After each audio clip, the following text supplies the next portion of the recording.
जय जगन्नाथ सांग माने एक सुंदर कथा गीतारे भगवान मानव कल्याण अर्थ कहते ए पंचभूतर शरीरटी नहीं आम एठारे जीवित रही बसवास करुछंती जो देखिबा शुणिबा जानिबा बुझिबा और विचार करिबा ए समस्त शक्ति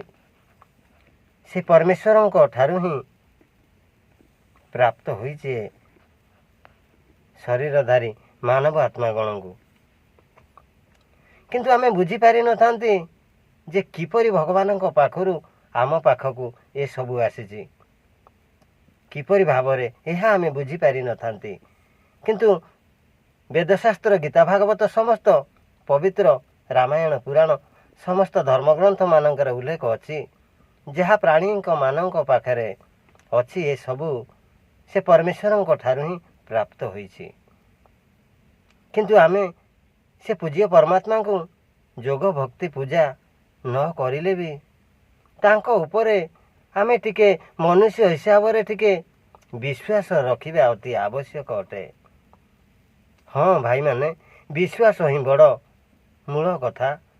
विश्वास रखिले तांको पाखरे तांको सहित आमको ए कर्मबंधन जगतरु से प्रभु मुक्त कराई तांकर वैकुंठ राज्यर अधिकारी कराई देइथांती बोली भगवान विष्णु को पुराण रे उल्लेख करिसंती से प्रभु परम दयालु भगवान प्रभु श्री हरिनारायण विष्णु को पुराण रे उल्लेख करिसंती से कहिसंती हे मोर श्रेष्ठ प्राणी संतान गण तुमे माने मो निकट रे मो पाखरे मन लगाओ मते जान मते बुझ मु किपरि अठे तुम सहित मोर कि संपर्क अछि आ तुमे मते जानिले मु तुमको समस्त दुख अशांति मुक्त कराई मोर वैकुंठपुरर अधिकारी कराई देवी प्रभु को जानिले यह सब संभव होता है।